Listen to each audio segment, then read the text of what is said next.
जय हिंद। आज हम लोग इस वीडियो में जो आपका सीटेट का एग्ज़ाम होने जा रहा है उसमें पर्यावरण अध्ययन सेक्शन एनसीईआरटी क्लास 1 से 5 तक का पूरा निचोड़ या एक तरह से कहें समरी लेकर के आए हैं वन लाइनर की फॉर्म में, और वो भी पिक्चर्स के माध्यम से। आशा करता हूँ ये वीडियो आपको पसंद आएगा। चलिए शुरू कर लेते हैं अपने वीडियो को। ये प्योर हिंदी मीडियम्स के नोट्स हैं, आपको मिल जाएंगे यहाँ पर देखने के लिए। और पर्यावरण अध्ययन का हमने पूरा वन लाइनर फॉर्म में यहाँ पर आपके सामने लेकर के आया है। तो शुरू कर लेते हैं। चलिए, स्कूल जाना ये एक चैप्टर है। उसमें बताया गया है कि बांस और रस्सी के पुल का उपयोग किया जाता है असम की जगह पर, यानी कि असम में बांस से बना पुल यूज़ किया जाता है।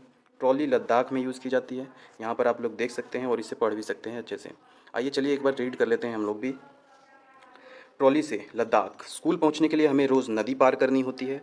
खूब चौड़ी और गहरी नदी, नदी के पार जाती हुई मजबूत लोहे की रस्सी होती है और यह दोनों तरफ से भारी पत्थरों या पेड़ों कसकर बंधी होती है।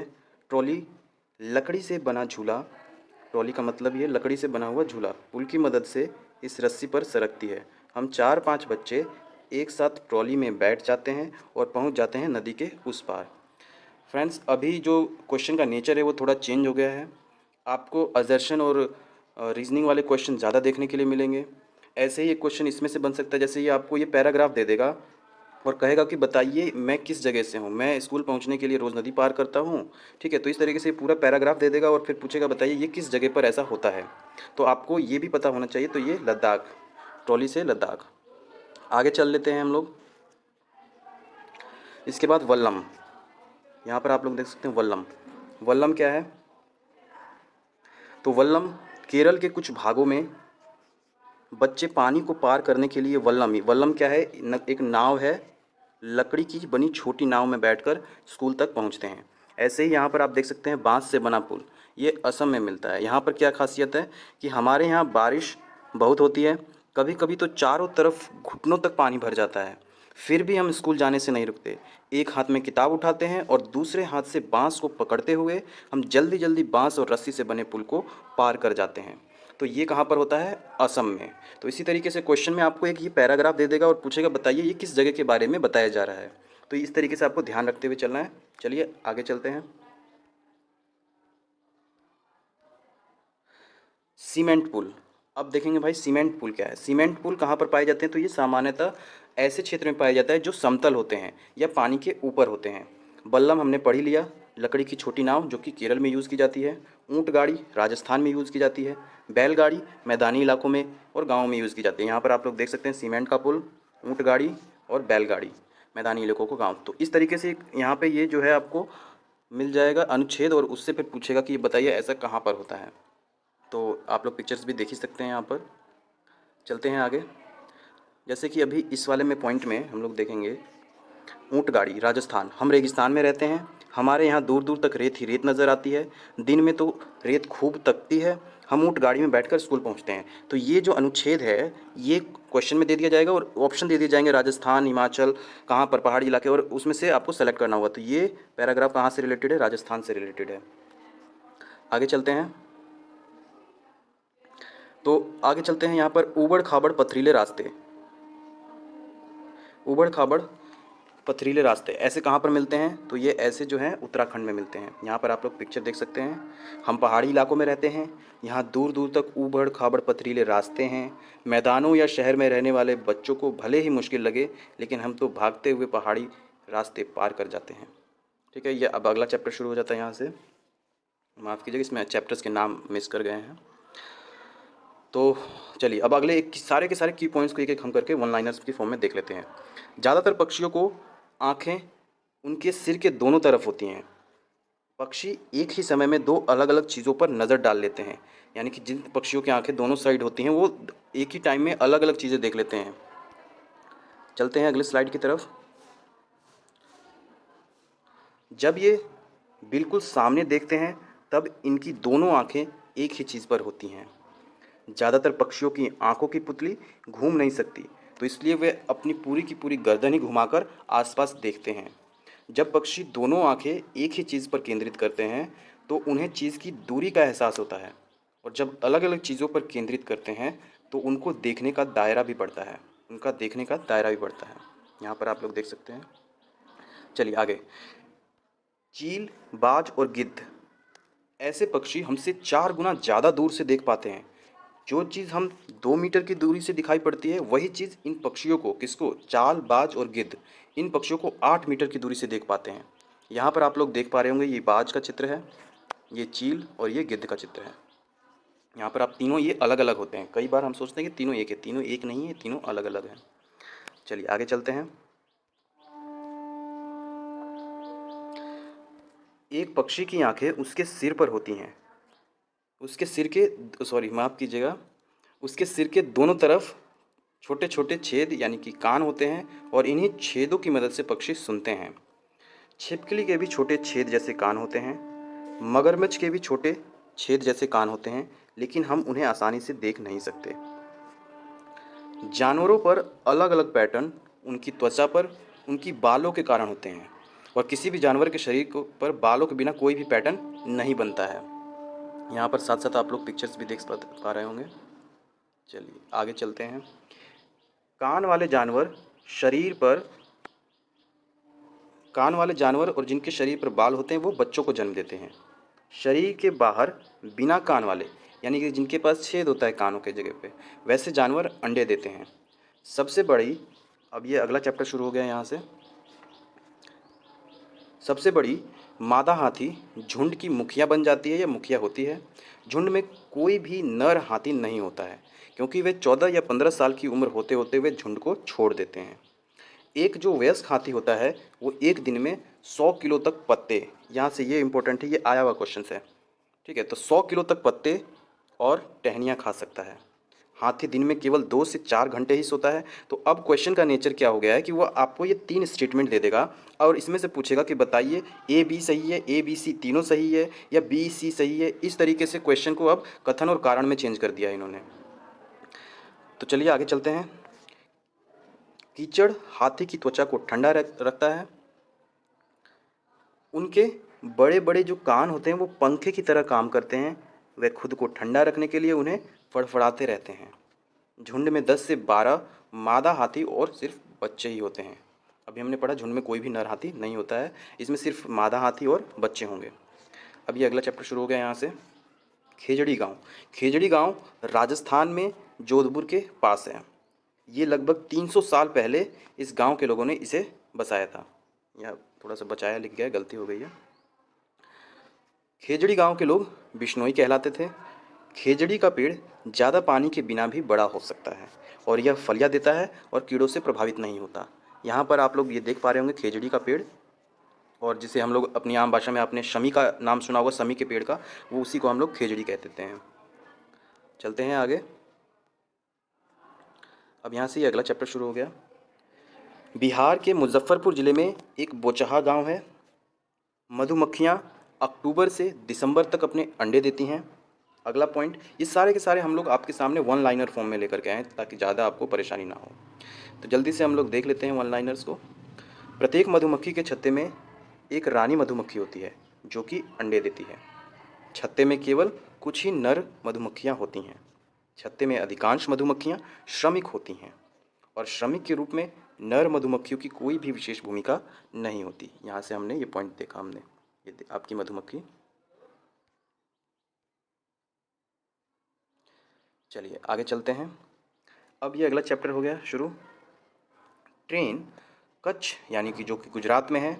तो यहाँ से इस तरीके से भी पूछ सकते हैं क्वेश्चन, कच्छ कहाँ पर है, गुजरात में है, ठीक है। तो इस तरीके क्वेश्चन किसी भी टाइप से पूछा जा सकता है, इसलिए आपको की पॉइंट्स उसके ध्यान रखने होंगे। गुजरात ट्रेन जो है वो कच्छ गुजरात में गांधीधाम से शुरू होती है। गुजरात का खाना कौन कौन सा होता है वो देखिए। ढोकला, चटनी, नींबू चावल और मिठाई के साथ, ये गुजरात का खाना है। मडगांव जो कि गोवा में है। गोवा से केरल तक के मार्ग में कुल 2000 पुल और 92 सुरंगें आती हैं। कोझिकोड दक्षिण भारत में केरल राज्य में मालाबार तट पर स्थित एक शहर है। इसे कालीकट के नाम से भी जाना जाता है। गुजरात से केरल के रास्ते में ट्रेन किस किस जगह को पार करती है? महाराष्ट्र, गोवा, कर्नाटक और फिर भारतीय राज्य केरल पहुंचती है। यहाँ पर आप लोग मैप देख पा रहे होंगे, गांधीधाम से केरल तक, कोझिकोड दक्षिण भारत। अब हम लोग देख सकते हैं यहाँ पर कौन कौन सी भाषाएं और किस किस राज्यों में बोली जाती हैं, उन्हें हम लोग देखेंगे। जहाँ पर बोली जाती है मलयालम, जो कि केरल में बोली जाती है। कोंकणी, कर्नाटक, महाराष्ट्र, गोवा, केरल के कुछ हिस्सों में भी बोली जाती है। मराठी, महाराष्ट्र, गोवा, दमन दीव, दादर और नागर हवेली तक बोली जाती है। गुजराती गुजरात में बोली जाती है। कन्नड़ कर्नाटक में भी बोली जाती है, आंध्र प्रदेश में भी, तमिलनाडु में भी और महाराष्ट्र में भी बोली जाती है। तो ये बोलियां भी आपको क्वेश्चन ऐसे मिलान मैच करने के लिए दे देगा एग्ज़ाम में, और आपको मैच करना होगा। चलिए आगे चलते हैं। फेरी केरल में उपयोग की जाने वाली एक तरह की नाव है। अब यहाँ पर ट्रेन की जो टिकट होती है उससे आप कौन कौन से विवरण पा सकते हैं। हम लोग ट्रेन नंबर पता कर सकते हैं, यात्रा किस दिन शुरुआत की तारीख पता कर सकते हैं, बर्थ और कोच संख्या पता चलता है, किराया पता चलता है, दूरी पता चलती है। यहाँ पर आप लोग देख पा रहे होंगे ये आपका एक टिकट, यहाँ पर ये आप देख पा रहे होंगे ये टिकट है। चलिए एक छोटा सा पैराग्राफ ये भी है, इसको भी हम लोग देख लेते हैं। कर्णम मल्लेश्वरी जी के बारे में है। क्या तुमने अखबार में इनके बारे में पढ़ा है? कर्णम मल्लेश्वरी एक वेट लिफ्टर यानी कि भार उत्तोलक हैं। ये आंध्र प्रदेश के हैं। तो क्वेश्चन ऐसे भी पूछ सकता है कि कर्णम मल्लेश्वरी किस राज्य से आती हैं, तो आंध्र प्रदेश से। इनके पापा पुलिस में हवलदार हैं। जब ये 12 साल की थीं तभी से वज़न उठाने का अभ्यास करने लगीं। अब वे एक बार में 130 किलोग्राम तक वज़न उठा लेती हैं। कर्णम ने भारत के 29 भारत के बाहर होगा ये भारत के बाहर 29 मेडल जीते। उनकी 4 बहनें भी रोज़ वज़न उठाने का अभ्यास करती हैं। तो ये एक छोटा सा पैराग्राफ था। चलिए आगे चलते हैं।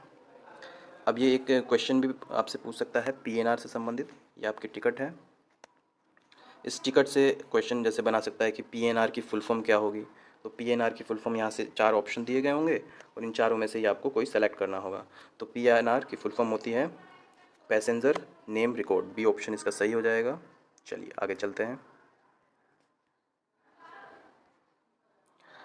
एक और क्वेश्चन यहाँ से फ्रेम हो गया है कि which of the following information may be obtain from the reserve rail ticket. अभी हमने पढ़ा कि रेल टिकट जो होता है उस पर कौन कौन सी इन्फॉर्मेशन हमें पता चलती हैं। तो एक 4 ऑप्शन दिए गए हैं और इसी तरीके से अब आपका जो क्वेश्चन आ रहे हैं उनका नेचर इसी क्वेश्चन की तरह हो गया है। देख पा रहे होंगे ये 4 ऑप्शन दे दिए, फिर इसमें से पूछा ए बी सही है, ABCD सही है, ACD ओनली सही है। तो इसी तरीके से अब आपके एग्ज़ाम में भी क्वेश्चन पूछा जा रहा है। ये उसका हिंदी वर्जन है। देख लेते हैं। पहला ऑप्शन है कि बुकिंग की तारीख नहीं मिलती है। ठीक है। कोच नंबर बिल्कुल सही है। यात्रियों का नाम और आयु लिंग, हाँ अब ये जो ऑनलाइन टिकट होती हैं उन पे ये तीनों चीज़ें होती हैं। यात्रियों के नाम होगा, आयु और लिंग उसका मेंशन होता है। डी नाम होगा, बोर्डिंग स्टेशन होगा, अंतिम स्टेशन के साथ ट्रेन नंबर होगा। और ई गंतव्य पर पहुंचने की स्थिति, तिथि और समय। तो इसमें से बुकिंग की तारीख ये होता है, लेकिन समय यात्रा शुरू होने की तारीख और किस दिन यात्रा शुरू होगी उसका तारीख और समय होता है। ठीक है। तो आप लोग यहाँ पर देख ही पा रहे होंगे ये पीएनआर है। पीएनआर टिकट बोलते हैं। पीएनआर नंबर आपका यहाँ पे ये शो कर रहा है। चलिए आगे चलते हैं। फूलों की घाटी उत्तराखंड की पहाड़ियों में पाई जाती है। गेंदा, जीनिया आदि के फूलों का उपयोग कपड़ों को रंगने के लिए किया जाता है। उत्तर प्रदेश में कन्नौज जिला इत्र बनाने के लिए प्रसिद्ध है। यहाँ से ये भी पॉइंट्स हमें पता चल गया। अगले चैप्टर या अगले पॉइंट्स की तरफ चलते हैं। मधुबनी पेंटिंग के बारे में अब हम जान लेते हैं।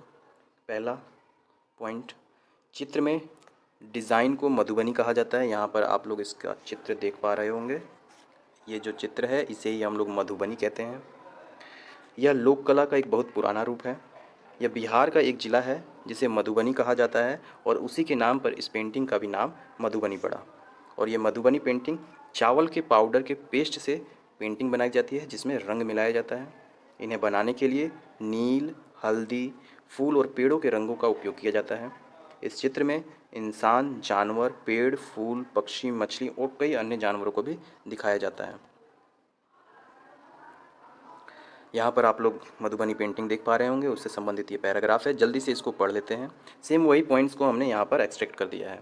ठीक है। यहाँ दिखाए गए डिज़ाइन को मधुबनी कहते हैं। ये चित्रकला बहुत पुरानी है ना। तो यही सारा पॉइंट्स है। तो आप लोग देख लीजिएगा। हम लोग आगे चलते हैं। बेलवनिका गांव कहाँ पर है? कर्नाटक में है। गिजू भाई बधेका गुजरात में रहते हैं और उन्होंने बच्चों के लिए कई कहानियाँ लिखी हैं। एक भारतीय रोबिन अपने अंडे सड़क के किनारे पत्थरों के बीच में देता है। कोयल कौवे के घोंसले में अपना अंडा देती है। पक्षी अपने अंडे देने के लिए ही घोंसले का उपयोग करते हैं। ये आप लोग देख पा रहे होंगे, ये भारतीय रोबिन का पिक्चर है, ये इंडियन रोबिन। इसीलिए मैंने पिक्चर भी साथ साथ लगा रखी है कि आप लोगों को ज़्यादा परेशानी ना हो। इसी को कहते हैं इंडियन रोबिन। आगे चलते हैं। चूजे बड़े होने के बाद पक्षी अपना घोंसला छोड़ देते हैं। नल मद्दा जो कि कहाँ पर है, आंध्र प्रदेश में है। ये इसी तरीके से की पॉइंट्स पूछेंगे। नल मद्दा किस राज्य से संबंधित है, तो आंध्र प्रदेश से। हिलगुंडी कर्नाटक में है। हिलगुंडी में बच्चों की पंचायत को भीमा संघ कहा जाता है। तो भीमा संघ से पहले भी क्वेश्चन पूछे गए हैं। आगे चलते हैं। बरगद के पेड़ के बारे में। बरगद की जो लटकती हुई शाखाएं की तरह दिख रही है, वो वास्तव में उस पेड़ की जड़ें हैं। ये बरगद का पेड़ आप लोग यहाँ पर देख पा रहे होंगे। ये जो शाखाएं दिख रही हैं हमको लटकती हुई, ये इसकी जड़ें हैं। इसकी शाखाएं न होकर ये क्या हैं, जड़ें हैं। ठीक है, आगे चलते हैं। डेजर्ट ओक जो कि रेगिस्तानी ओक एक पेड़ है जो कि ऑस्ट्रेलिया में पाया जाता है। और ओक के पेड़ की जड़ें गहराई तक जाती हैं और पानी पेड़ के तने में जमा हो जाता है। यहाँ पर आप लोग देख पा रहे होंगे डेजर्ट ओक।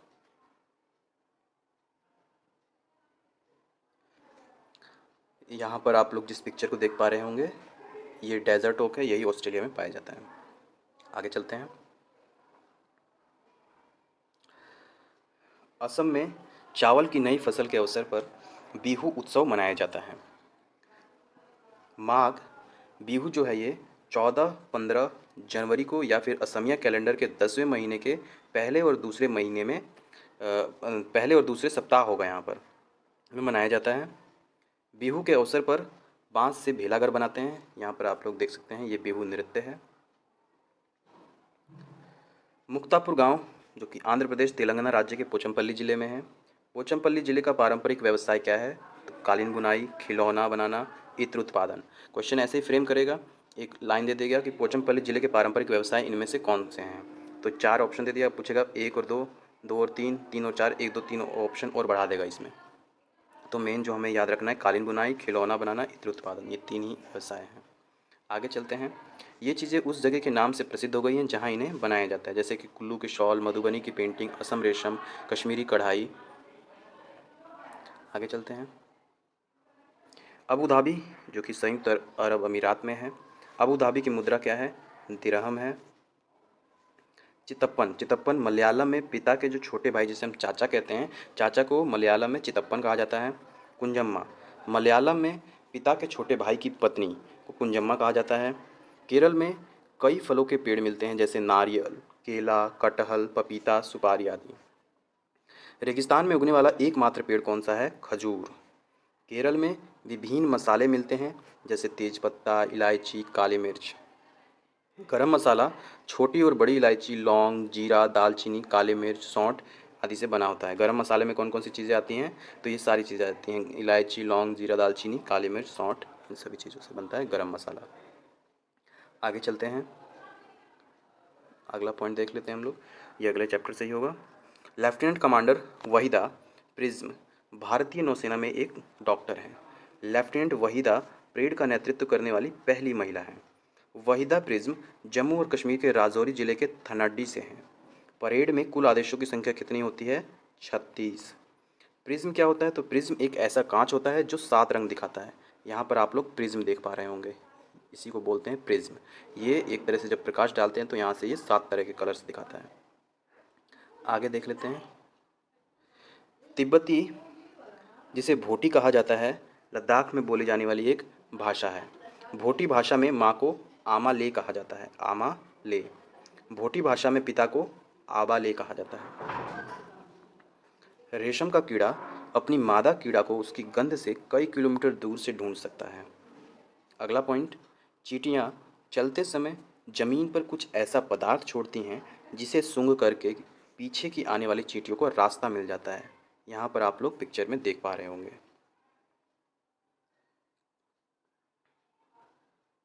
आगे चलते हैं, अगला पॉइंट देख लेते हैं। मच्छर, मच्छर हमारे शरीर की गंध, खास करके पैर के जो तलवे हैं और हमारे शरीर की गर्मी से हमें ढूंढ लेता है। सड़कों पर कुत्तों की भी अपनी अपनी जगह बटी होती है, तभी हम लोग देखा होगा हमने कभी कि जब एक किसी एरिया में दूसरा कोई कुत्ता आ जाता है तो बहुत उसे भौंकने लग जाता है। तो कुत्तों की अपनी अपनी जगह भी बटी होती है। एक कुत्ता दूसरे कुत्ते के मल मूत्र की गंध से जान लेता है कि उसके इलाके में बाहर का कुत्ता आया था। जैसे हमें इतने सारे रंग दिखाई देते हैं, उतने रंग जानवरों को दिखाई नहीं देते। आमतौर पर माना जाता है कि दिन में जागने वाले जानवर कुछ ही रंग देख पाते हैं। आगे चलते हैं। और रात में जागने वाले जानवर हर चीज़ को सिर्फ सफ़ेद और काली ही देख पाते हैं। सांप के बाहरी कान नहीं होते हैं। जमीन पर हुए कंपन को वह महसूस कर पाता है।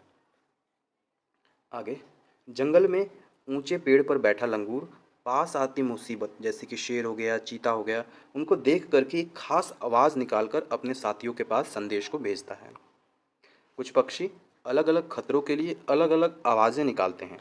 जैसे उड़कर आने वाले दुश्मन के लिए अलग तरह की आवाज़, ज़मीन पर चलकर आ रहा है दुश्मन तो उसके लिए दूसरे तरह की आवाज़। यहाँ पर आप ये लंगूर की फ़ोटो देख सकते हैं, ये आपका चीता।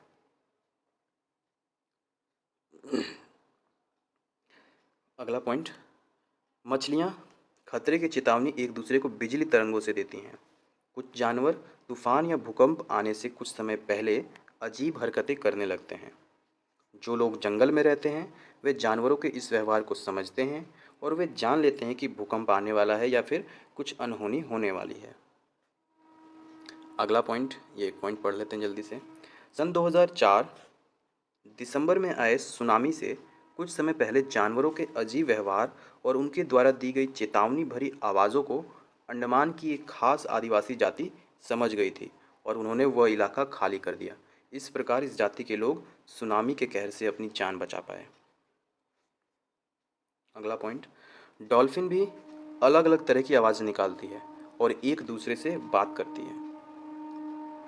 वैज्ञानिकों का मानना है कि कई जानवरों की अपनी अपनी पूरी की पूरी भाषा भी है। अगला पॉइंट देख लेते हैं। स्लॉथ। स्लॉथ क्या होते हैं? ये भालू जैसे दिखते हैं लेकिन भालू नहीं होते। यहाँ पर आप पिक्चर भी देख पा रहे होंगे, ये स्लॉथ है। देख रहे हैं भालू के जैसा, लेकिन इसे भालू नहीं है, ये भालू जैसे दिखते हैं। ये दिन के करीब 17 घंटे, क्वेश्चन ये पूछा हुआ है, प्रीवियस ईयर का क्वेश्चन है ये। अब ये देखो 3 यहीं से पॉइंट दे देगा, यहाँ पर 17 की जगह 15 कर देगा, तो वहीं पे आप ऑप्शन पे गलती कर देते हैं। ये क्वेश्चन को भी ध्यान से पढ़ना है। करीब 17 घंटे पेड़ों से उल्टा सिर लटकाकर मस्ती से सोते हैं। ये जिस पेड़ पर रहते हैं उसी के पत्ते खाकर बड़े होते हैं। लगभग 40 वर्ष के अपने पूरे जीवन में ये मुश्किल से 8 पेड़, अब यहाँ पर भी ये 5 पेड़ 7 पेड़ कर सकता है और फिर क्वेश्चन में वहीं पे आप गलती कर देंगे, तो इसीलिए ध्यान से ही पढ़ना है। 17 घंटे पेड़ों से उल्टे लटकते हैं और मुश्किल से पूरे जीवन काल में 8 पेड़ों पर ही घूमने की तकलीफ उठाते हैं। ये सप्ताह में एक बार ही शौच करने के लिए पेड़ से उतरते हैं। तो ये स्लॉथ के बारे में हमने जाना। यहाँ पर आप लोग पिक्चर भी देख पा रहे होंगे। आगे चलते हैं। अब आते हैं बाघ पर। बाघ की मूंछें हवा में हुए कंपन को भी भांप लेती हैं और उसे शिकार की बिल्कुल सही स्थिति का पता चल जाता है। बाघ की मूंछों से इन्हें अंधेरे में रास्ता ढूंढने में भी मदद मिलती है। बाघ अपने इलाके में मूत्र करके अपनी गंध छोड़ते जाते हैं और ये इलाका कई किलोमीटर बड़ा हो सकता है। एक बाघ जब किसी दूसरे बाघ के मूत्र की गंध को झट पहचान लेता है और ये जब बाघ दूसरे एरिया में जाता है तो पता चल जाता है कि मेरे एरिया में कोई दूसरा बाघ आता है, जैसे कि कुत्तों के केस में होता है। आगे चलते हैं। बाघ मौके के अनुसार अपनी आवाज़ बदलता रहता है। गुस्से में जैसे कराहता है, गुर्राने में अलग आवाज़ निकालता है, अगर बाघिन को बुलाना हो तब अलग आवाज़ निकालता है। तो ये आप पिक्चर में देख पा रहे होंगे, नेशनल एनिमल टाइगर। बाघ का गुर्राना 3 किलोमीटर दूर तक सुना जा सकता है। बाघ हवा से पत्तों के हिलने और शिकार के झाड़ियों से हिलने हुई आवाज़ के अंतर को भी पता लगा लेता है, भांप लेता है। बाघ के दोनों कान बाहर की आवाज़ इकट्ठा करने के लिए अलग अलग दिशाओं में ज़्यादा घूम जाते हैं। बाघ इतना सतर्क जानवर है, इसके बावजूद आज वो खतरे में है। बाघ। आगे चलते हैं। हाथी। हाथी को उसके दांतों के लिए मार दिया जाता है। गैंडे को सींग के लिए मार दिया जाता है। शेर और मगरमच्छ और सांपों को उनकी खाल के लिए मार दिया जाता है। कस्तूरी हिरण को थोड़ी सी खुशबू के लिए मार दिया जाता है। हमारे देश में बाघ और अन्य जानवरों की गिनती इतनी कम हो गई है कि इनके लुप्त हो जाने का भी खतरा मंडरा रहा है। यहाँ पर आप लोग देख पा रहे होंगे गैंडा और ये हिरण, कस्तूरी हिरण। आगे चलते हैं, अगला पॉइंट देख लेते हैं। हमारे देश की सरकार इन्हें बचाने के लिए बहुत से जंगलों को सुरक्षा दे रही है, जैसे उत्तराखंड का जिम कॉर्बेट नेशनल पार्क, और ये जितने भी नेशनल पार्क्स हैं इन्हीं को सुरक्षा देने के लिए बनाए जा रहे हैं। अभयारण्य सुने होंगे आपने, नेशनल पार्क सुने होंगे। आगे चलते हैं, राजस्थान के भरतपुर ज़िले में घाना जो कि नेशनल पार्क है, वहाँ पर है राजस्थान के भरतपुर ज़िले में। इन जंगलों में जानवरों का शिकार मना है, वहाँ पर कोई जानवरों का शिकार नहीं कर सकता। यहाँ लोग जानवरों या जंगल को कोई नुकसान नहीं पहुँचा सकते। आगे चलते हैं, सपेरे लोगों को हम कालबेलिया कहते हैं। सपेरे लोगों को कालबेलिया कहते हैं। कालबेलिया नाच में सांप जैसी मुद्राएं होती हैं। यहाँ पर आप लोग देख पा रहे होंगे, ये कालबेलिया नाच की एक मुद्रा है। चलिए आगे चलते हैं। हमारे देश में पाए जाने वाले सांपों में से केवल 4 तरह के सांप ही जहरीले होते हैं। 4 कौन कौन से हैं? नाग, करैत, दुबोया और अफाई। यही 4 सिर्फ जहरीले होते हैं। यहाँ पर आप लोग पिक्चर भी देख पा रहे होंगे। इस पैराग्राफ को हम लोग पढ़ लेते हैं जल्दी से।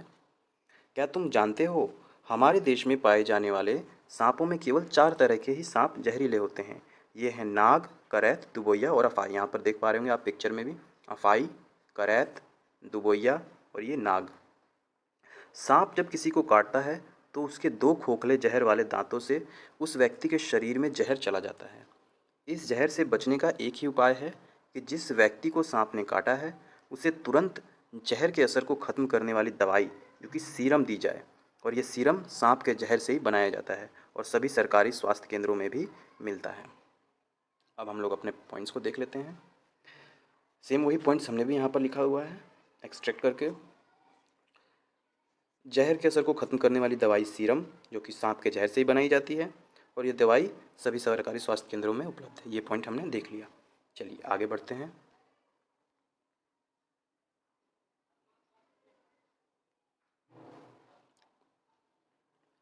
चलिए अगला पॉइंट देख लेते हैं। आमतौर पर हमारे पेट के अंदर का तापमान लगभग 30 डिग्री सेंटीग्रेड होता है, और सेंटीग्रेड को सी से शो करते हैं। हमारे पेट का पाचक रस यानी कि एसिड अम्ल की तरह होता है। काला हांडी जो कि कहाँ पर है? उड़ीसा में है। सबसे अधिक चावल पैदा किया जाता है कहाँ? काला हांडी के उड़ीसा में। फिर भी यहाँ लोग भूखमरी का शिकार होते हैं। अगला पॉइंट, आत्रेयपुरम गांव कहाँ पर है? आंध्र प्रदेश में स्थित है। आगे चलते हैं।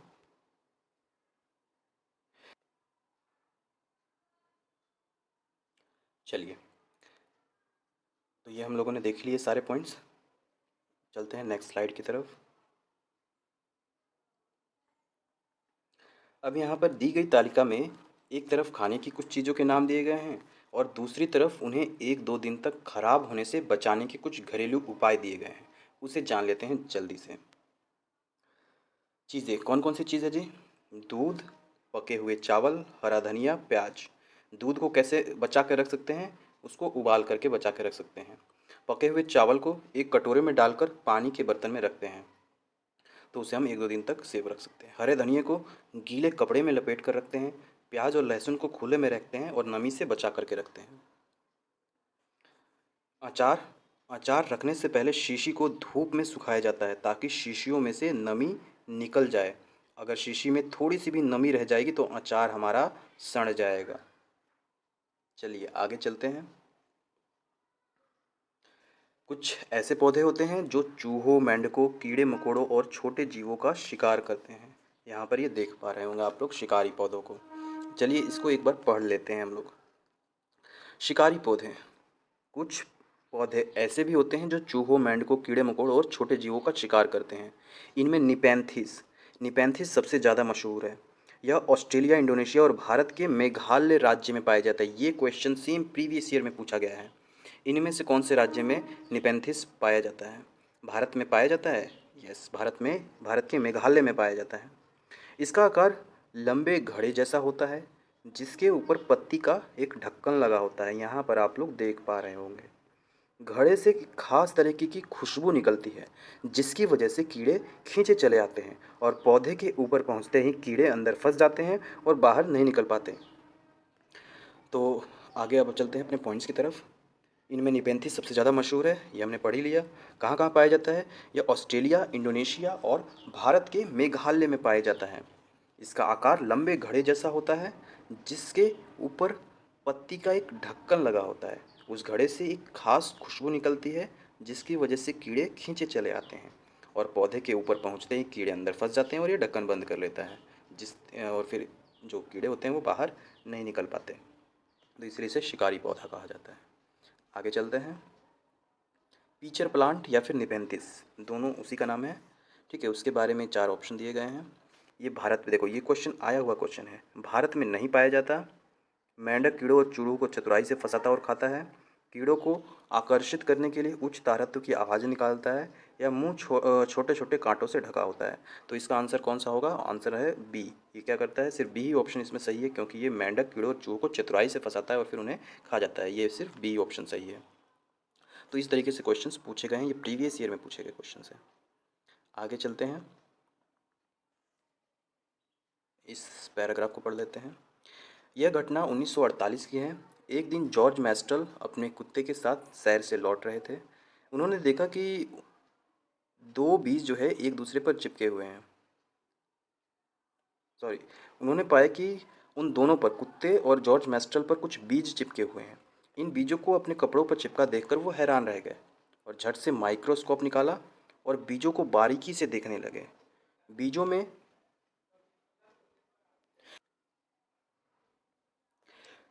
बीजों में छोटे छोटे हुक बने हुए थे। इनकी मदद से बीज कपड़े के रेशों पर अटक गए थे। यह देखकर मैस्टल को एक आइडिया आया। और क्या आइडिया आया? वेलक्रो बनाने का। वेलक्रो से दोनों सतह चिपक जाती हैं और खुलने पर चर चर की आवाज़ आती है। आप लोगों ने देखा होगा, बस्तों में, कपड़ों में, जूते, पट्टे, इन सभी में इसका इस्तेमाल देखा होगा। और है ना ये मज़ेदार किस्सा प्रकृति से प्रेरणा लेने का। चलिए आगे अगली स्लाइड में चलते हैं, अगले पॉइंट्स की तरफ चलते हैं। कुछ बीज हवा में उड़कर बहुत दूर दूर तक पहुंच जाते हैं। कुछ बीज हवा में तो उड़ नहीं पाते, लेकिन ये जानवरों की खाल और हमारे कपड़ों में अटक कर दूर तक चले जाते हैं। पौधे स्वयं भी अपने बीजों को दूर छिटक देते हैं, जैसे सोयाबीन की फलियां पककर सूख जाती हैं और चिटक कर फिर ये बिखरने लग जाती हैं। अगला पॉइंट देखते हैं, मिर्ची। हमारे यहाँ मिर्ची पुर्तगाल देश के व्यापारी दक्षिण अमेरिका से लाए थे। ये आपका जीके का भी क्वेश्चन बन गया यहाँ से, कि मिर्ची किस देश से आई थी? तो दक्षिण अमेरिका से आई थी। कौन लेकर के आया था? पुर्तगाल देश के व्यापारी लेकर के आए थे। अब ये पूरे भारत में उगाई जाती है। हमारे यहाँ भिंडी अफ्रीका से आई है। गोभी, मटर यूरोप से आए हैं। चाय असम से आई है। सोयाबीन चीन से आई है। बीन्स अमेरिका से आई हैं। और बैंगन, मूली, सेम, करेला, आम, संतरा, बैर और केला, पालक, परवल, टिंडा, मेथी, ये सब के सब भारत में ही उगाया जाता है। तो इसे 1 नंबर का क्वेश्चन प्रीवियस ईयर में आया हुआ है। इसको भी आप लोगों को ध्यान में रखना है कि कौन सी सब्जी किस देश से आई है। आगे चलते हैं, बूंद बूंद दरिया दरिया चैप्टर का नाम है। इस अध्याय में 650 साल पुराना एक गढ़सीसर नामक स्थान के बारे में बताया गया है। गढ़सीसर में जो सर है, इस सर का मतलब होता है तालाब। इसे जैसलमेर के राजा गढ़सी ने लोगों के साथ मिलकर बनवाया था। इसके घाट पर बनाए गए स्कूल में आसपास के स्कूल के बच्चे पढ़ने आते थे। तालाब इस तरीके से बनाया गया था कि जब एक तालाब पानी से भर जाता तो बाकी बचा हुआ पानी बहकर नीचे बने हुए तालाब में चला जाता, और इस तरीके से 9 तालाब एक दूसरे से आपस में जुड़े हुए थे। यहाँ पर आप लोग देख पा रहे होंगे गढ़सीसर तालाब की फ़ोटो। आगे चलते हैं अपने अगले पॉइंट्स की तरफ। अल बिरूनी, जो कि भारत की यात्रा पर आया था। अल बिरूनी कहाँ से आया था? उज्बेकिस्तान से। ये भी एक आपका जीके का क्वेश्चन बन गया यहाँ से। अल बिरूनी उज्बेकिस्तान से आया था। अल बिरूनी ने बहुत ही बारीकी से चीज़ों और जगहों को देखा और उनके बारे में लिखा। पानी के स्रोत जैसे बावड़ी, तालाब, नौला, धारा, ये सब चीज़ें पानी के स्रोत हैं। अगला पॉइंट देख लेते हैं, कुएं सूखने की वजह क्या है। पहली वजह है कि कई जगह मोटर लगाकर ज़मीन का पानी निकाला जा रहा है। तालाब जिनमें बारिश का पानी इकट्ठा होता था वो अब नहीं रहे। पेड़ों के आसपास और पार्क में भी ज़मीन को सीमेंट से पक्का कर दिया गया है, तो इस वजह से भी कुएं सूख गए हैं। अगला पॉइंट देखते हैं, दड़की माई। दड़की माई राजस्थान के अलवर जिले में एक गांव में रहती है। अगला पॉइंट, तरुण भारत संघ। इस पॉइंट से बहुत सारे क्वेश्चन प्रीवियस ईयर में पूछे गए हैं। तरुण भारत संघ नाम की एक संस्था ने दड़की माई की तालाब बनाने में मदद की। तो क्वेश्चन पूछ सकता है तरुण भारत संघ किस संस्था से जुड़ा हुआ है या फिर किस चीज़ से जुड़ा हुआ है, तो तालाब बनाने से जुड़ा हुआ है। वैसे तो सभी सागरों के पानी में नमक होता है, लेकिन मृत सागर दुनिया का सबसे नमकीन सागर है। यह इतना नमकीन है कि लगभग 1 लीटर पानी में 300 ग्राम नमक निकल जाएगी। मृत सागर में हम ऐसे तैर सकते हैं जैसे आराम से लेटे हुए हों। मृत सागर में हम लोग डूबते नहीं हैं। ये एक छोटा सा पैराग्राफ दिया गया है गांधी जी के बारे में, इसे भी हम लोग एक बार पढ़ लेते हैं, रीड कर लेते हैं। दांडी यात्रा के बारे में है। यह घटना 1930 की है, भारत की आज़ादी से पहले की। बहुत सालों से अंग्रेज़ों ने आम लोगों के नमक बनाने पर रोक लगाई हुई थी। ऊपर से नमक पर भारी टैक्स भी लगा दिया था। इस कानून से तो लोग अपने घर के इस्तेमाल के लिए भी नमक नहीं बना सकते थे। अब भला बताओ, नमक जैसी चीज़ के बिना गुजारा कैसे होगा। लोगों को मजबूरी में दुकानों से महंगा नमक खरीदना पड़ता था। इस बात से बहुत सारे लोग नाराज़ थे। गांधी जी का कहना था, जो चीज़ हमें कुदरत ने दी है उसे बनाने पर बंदिश कैसी। उन्होंने लोगों के साथ मिलकर अहमदाबाद से दांडी के समुद्र तट तक, कहाँ से, अहमदाबाद से दांडी के समुद्र तट तक एक लंबी यात्रा की और इस गलत कानून को तोड़ा।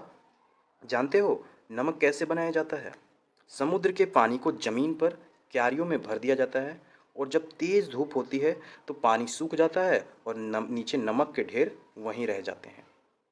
तो ये हमारा पैराग्राफ था। चलते हैं अगली स्लाइड पर। कांच की स्लाइड पर खून की बूंदें, मलेरिया मादा मच्छर, सॉरी ये 2 पॉइंट हो गए हैं, इसमें जुड़ गए हैं। कांच की स्लाइड पर खून की बूंदें यहाँ पर आप लोग देख पा रहे होंगे। और ये जो मलेरिया मादा मच्छर एनाफ्लीज से फैलता है।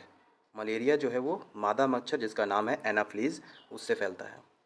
और जब आप लोगों ने देखा होगा टेस्ट होता है ब्लड टेस्ट, तो इसी तरीके से होता है। आगे, डॉक्टर मरियम स्लाइड को माइक्रोस्कोप यानी कि सूक्ष्मदर्शी से देखते हुए, इस माइक्रोस्कोप से एक चीज़ 1000 गुना बड़ी दिखती है, इसलिए खून के अंदर की बारीकियाँ साफ साफ दिखाई पड़ती हैं। कई माइक्रोस्कोप से तो इससे भी ज़्यादा बड़ा दिखता है। यहाँ पर आप लोग देख पा रहे होंगे डॉक्टर मरियम को स्लाइड से देखते हुए, स्लाइड को माइक्रोस्कोप से देखते हुए। आगे चलते हैं। यहाँ पर भी लिखा हुआ है वही सेम पॉइंट। मलेरिया की दवाई। मलेरिया की दवाई बहुत पुराने समय से सिनकोना पेड़ की छाल से बनाई जाती है। पहले तो लोग छाल को उबालकर और छानकर ही इस्तेमाल करते थे, लेकिन अब छाल से दवाइयाँ भी बनाते हैं। इसी पॉइंट को हमने यहाँ एक्सट्रैक्ट कर दिया है। मलेरिया की दवाई बहुत पुराने समय से सिनकोना पेड़ की छाल से बनाई जाती है। पहले तो लोग छाल को उबालकर और छानकर इस्तेमाल करते थे, लेकिन वे अब छाल से दवाइयाँ भी बनाते हैं। अगला पॉइंट, गुड़, आंवला और हरे पत्तेदार सब्जियां, इनमें सबसे ज़्यादा आयरन यानी कि लोहा होता है। मक्खियाँ पेट की समस्याओं जैसे रोग फैलाती हैं। इस स्लाइड में अब अगली स्लाइड देखते हैं।